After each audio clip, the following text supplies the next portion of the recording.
사람은 완벽하지가 않아요. 한쪽으로 치우치기도 쉽고 실수하기도 쉽고 잘못도 많죠. 어떤 법과 제도가 완벽하다고 할지라도요, 사실 사람이 만든 것 중에 완벽한 것은 없죠. 최선을 다할 뿐이죠. 그러나 어떤 것이 완벽하다 할지라도 그것을 수행하는 것은 사람이죠.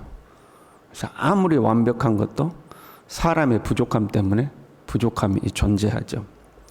아주 예리하고 날카로운 아주 완벽한 칼을 만들었어요. 근데 그 칼을 사용하는 것은 사람이죠. 그 칼이 강도의 손에 들려졌다거나 아니면 미숙한 자의 손에 들려지면 완벽하고 아주 좋은 칼이지만 사람에게 상처를 내게 돼 있죠. 그래서 고난이 크고 영향력이 큰 직책일수록 자격 조건이 까다로워지는 거죠. 좀 더 완벽하게 그 직무를 수행할 만한 자격을 갖춘 사람, 이런 사람을 찾는 거죠. 그렇지 않으면 이제 실수가 나오니까요. 뉴스에 보니까 법원의 판단에 불복한 사람들이 법원에 들어가서 난동을 피웠어요. 참 안타까운 일이죠. 젊은 사람들도 많이 있다고 그러는데, 이런 문제와 상관없이 평소에 저는 우리나라 이 재판 제도에 좀 문제가 있지 않는가 하는 생각을 가져요. 사람들이 불복하는 거죠. 재판관들을 못 믿는 거죠. 재판관들을 못 믿는 거죠. 제대로 된 재판관 맞아? 이제 이런 생각들을 하니까 어떤 판결이 나오면 승복을 해야 되는데 그게 안 되는 거죠. 저는 우리나라도 이 배심원 제도가 들어오면 어떨까 하는 생각을 해요. 여러분 법정에 가보면요, 이 판사들이 얼마나 고압적인지 몰라요. 근데 여러분이 법정에 갈 만한 일이 생기면 안 되겠죠. 근데 법정에 갈 만한 일이 생기면 이 판사가 우리의 생사 여탈권을 손에 쥐고 있는 거예요. 그러니까 그 판사에게 잘 보여야 되니까요, 변호사가 됐든 누가 됐든 존경하는 재판관님, 존경하는 재판관님 부르고, 재판관이 뭐라고 하면 아무 말도 못해요. 완전히 그냥 재판장에 들어가면 재판관이 왕이거든. 사실은 법대로 그대로 판결하면 되는데 막 어쩔 때 막 꾸짖기도 합니다. 그래도 막 나이 어린 판사가 나이 많은 사람 꾸짖어도 아무 말도 못하고 가만히 있어요. 안 그러면 이 사람이 형벌을 세게 내릴 수도 있고 나를 봐줄 수도 있고, 그러니까 지고 있는 거죠. 근데 배심원 제도가 되면 죄의 유무는 배심원이 판단을 해요. 판사는 형벌의 형량을 정하는 거죠. 그러면 아무래도 그런 어떤 불복하게 된다거나 그런 좀 줄어들지 않을까. 개인적인 생각은 이제 그런 생각을 가지고 있어 좀 바뀌어야 되지 않을까 하는 거죠. 근데 이 판사의 자격 조건은 어떻게 돼요? 공부를 잘하면 돼요. 공부만, 암기만 해가지고 판사가 되니까, 이 때로는 그 함량 미달인 판사들이 존재하는 거죠. 사람의 삶을 이해하지 못하는 그런 판사들이 나오고, 그러니까 국민들이 법에 대한 불신이, 법이 완벽해도 그 법을 수행하는 사람이 완벽하지가 않으니까 그런 문제들이 생기는 거죠. 어찌됐든 그런 중요한 일을 맡은 사람일수록 자격 조건이 까다로워야 되는 거죠. 까다로워서 그런 임무를 수행함에 있어서 허점이 덜 보이도록 하는 거죠. 지금 교회에서는 감독이에요. 감독이 되는 것은 선한 일을 사모하는 것이다 그랬어요. 당시에 감독이 되는 것은 고난과 핍박이 기다리고 있지만 하나님 앞에서 영광스러운 일이다 하는 거죠.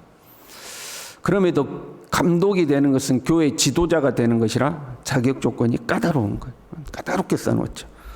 그렇지 않으면 하나님이 위임해 주신 고난을 엉뚱하게 사용하는 거죠.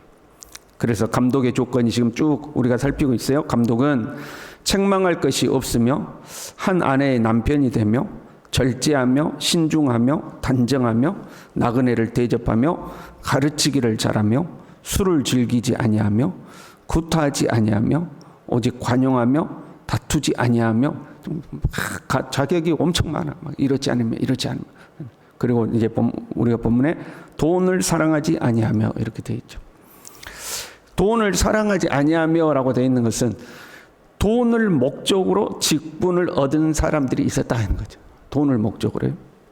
당시 순회 설교자들은 교회에서 머무는 동안 교회에서 그 사람들의 모든 필요를 공급해 줬죠.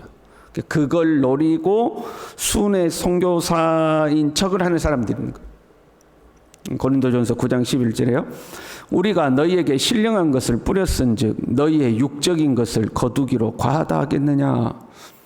그러니까 당대 이 설교자들은 우리가 신령한 것을 뿌려서 육적인 거 거두는 것이 과하냐? 절대 그렇지 않다 하고 이렇게 그 교회에서 공급을 받았단 말이에요.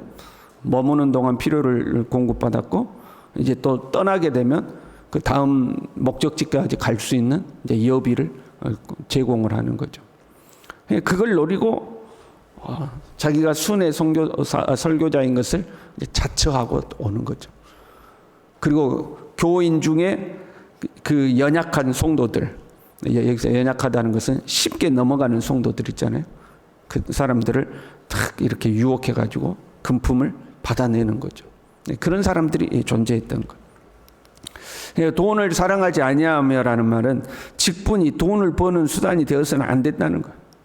돈 때문에 사역을 해서는 안 된다는 거죠. 지금 우리나라에 이 신학생들이 부족해요. 목회자를 지망하는 사람들이 부족해요. 이제 교회의 미래가 많이 어둡다는 의미죠. 교회 지도자들이 없어지니까요.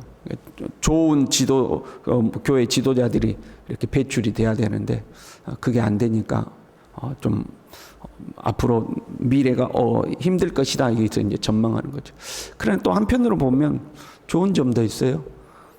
과거에는 한 20-30년 전이었던가 그게 있었어요. 이렇게 그 결혼 대상자로 선호하는 직업도 있잖아요.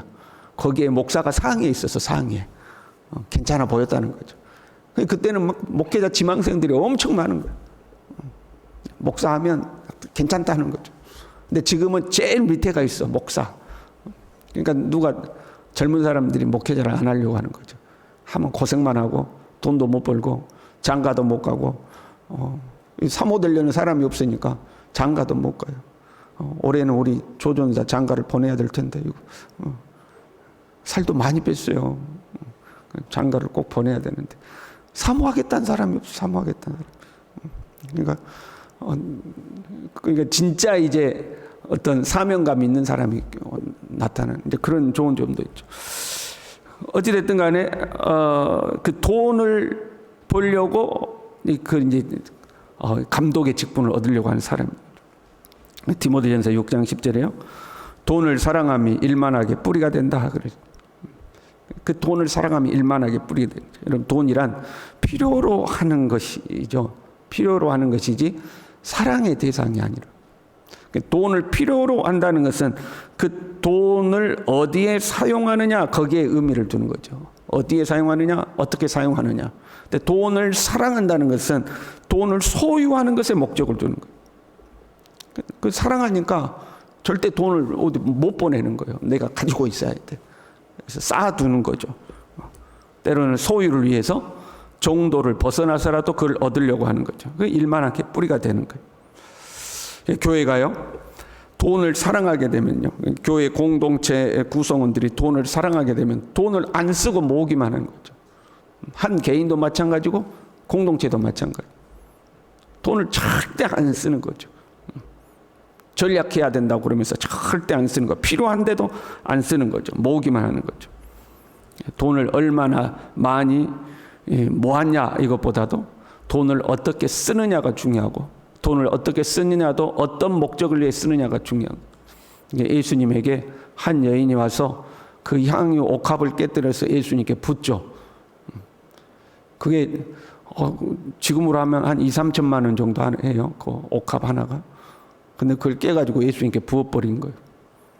그러니까 제자들을 비롯해서 주변에 있는 사람들이 왜 그것을 허비하느냐 그래요. 왜 그걸 낭비하느냐 그래요.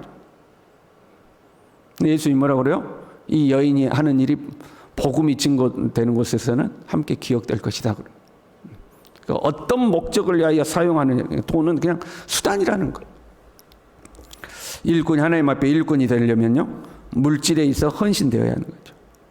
돈을 사랑하는 자가 아니라 주를 위하여 돈을 쓰는 자가 되어야 돼요. 주를 위해 돈을 쓸 수 있어야 돼요.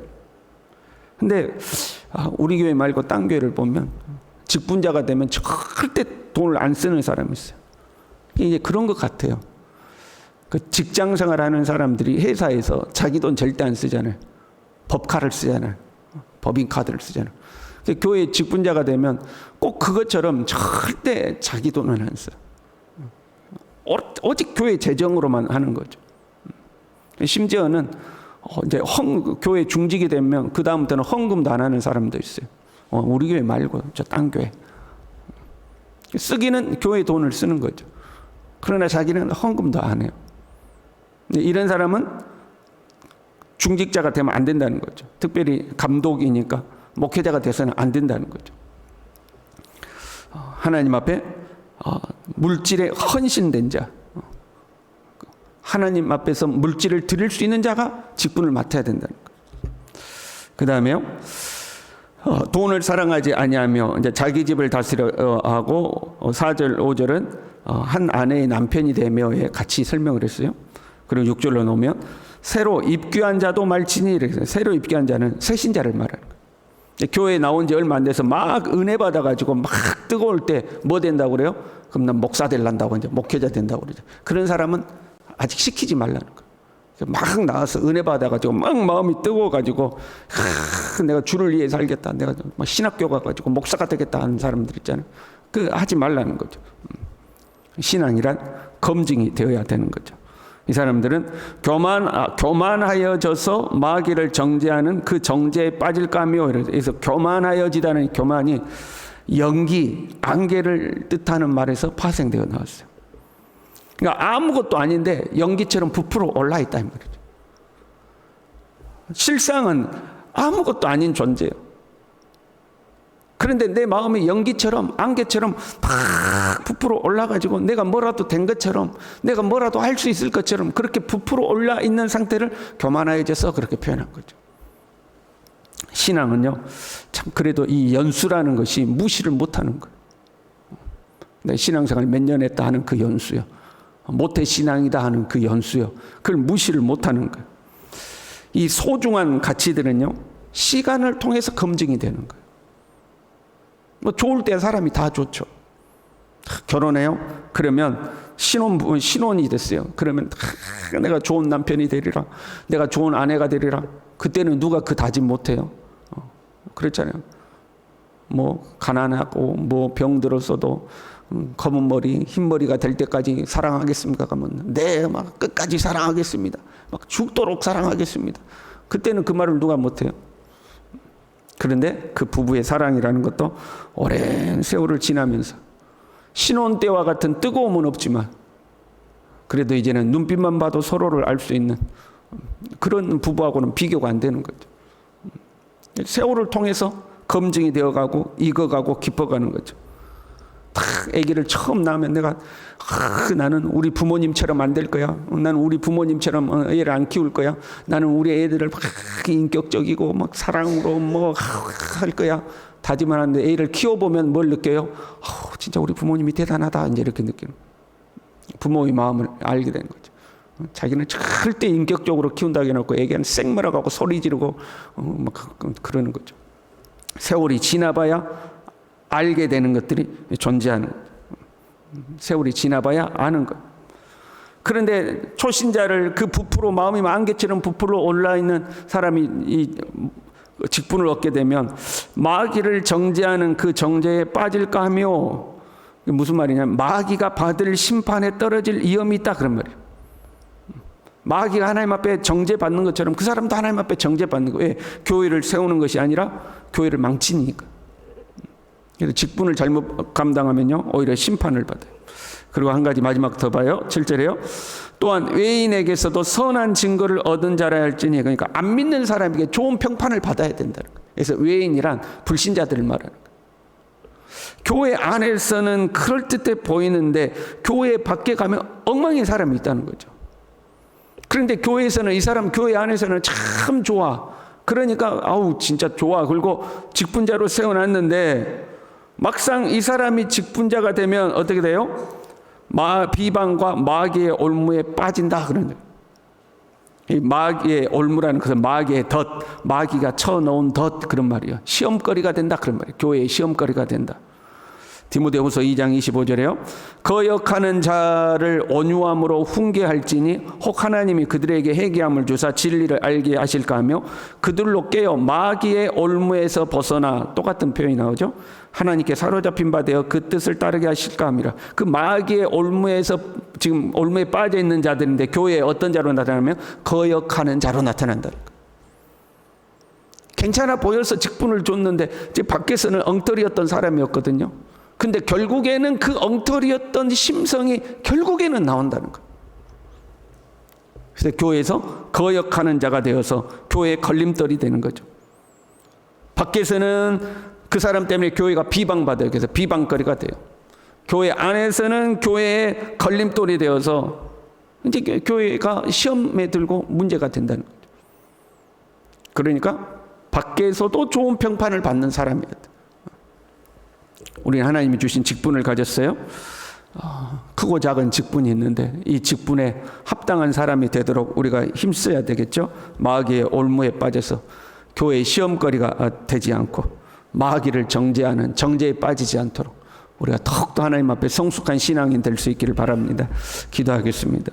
하나님 아버지, 주님의 몸된 교회에 우리를 부르시고 귀한 직분을 주셨는데 주님이 맡기신 이 직분을 잘 감당할 수 있는 하나님의 성숙한 사람으로 우리가 자라날 수 있도록 우리 모두를 붙들어 주시옵소서.